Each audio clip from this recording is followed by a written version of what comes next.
Ew, what's up, man? Mr. Matrix. God bless. The future is now.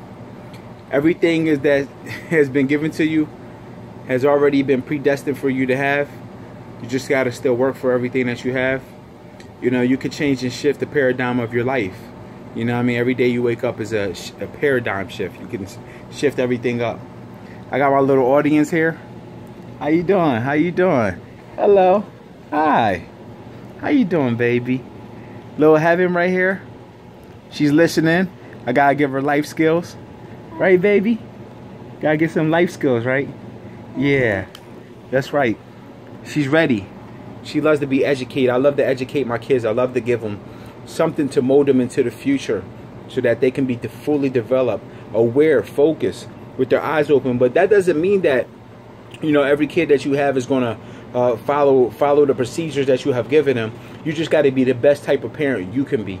You got to be more than a conqueror in every area so that your kids see the development of how you structure your life and they have a pattern to follow, right?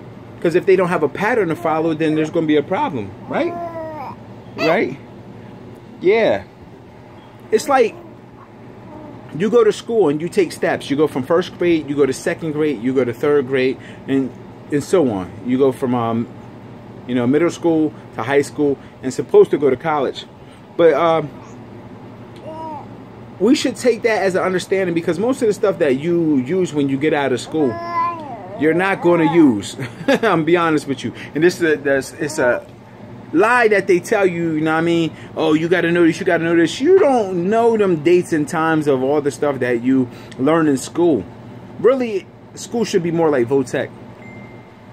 And the mind should always be challenged in the schools to put a grade at the beginning of the year. You know what I mean? You should give them a grade and have them write down on a paper what they want to make, what they want, what type of grade they want to get in this class by the end of the semester or end of their you know, of the school year. And so that way they have a goal and an aim, and then they write what they see about themselves, the things they are good about themselves, and the things they want to happen for themselves, and they should put that in an envelope, and then they should mail it to themselves in the school, or have the school mail it to them at the end of the year. I think that's a good idea. And it's very good for people to embrace and build character in a kid's life, man. Because every day that you wake up is a day that you can build character. You know what I mean? You can work on yourself. You got to work on yourself every day anyway. If I were to move in with you, I could tell by the books you read what type of person you are.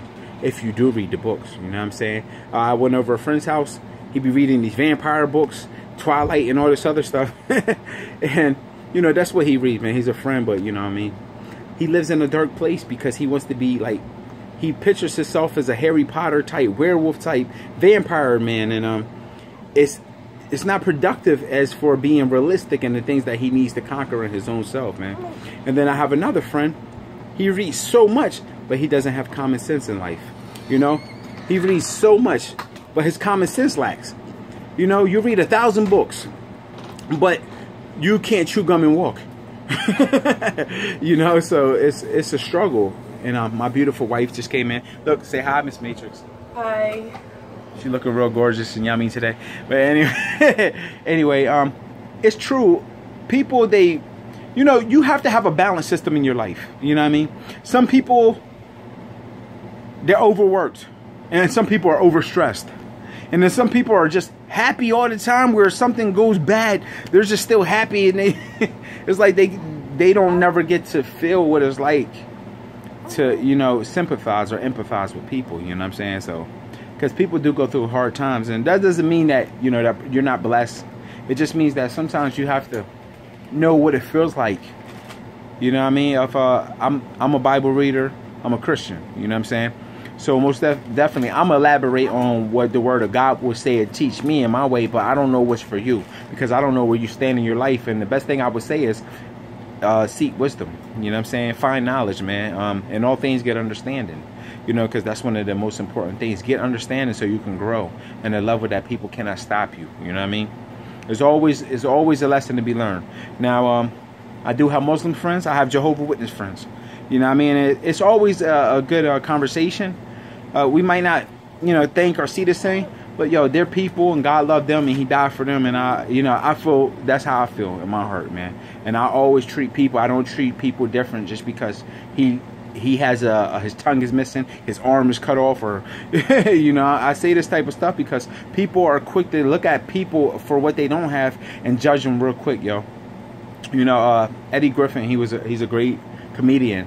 He said when we were younger, we used to laugh at the kids on the bus that they would call mentally retarded. You know what I mean? But he said not knowing that they were on the bus laughing at us.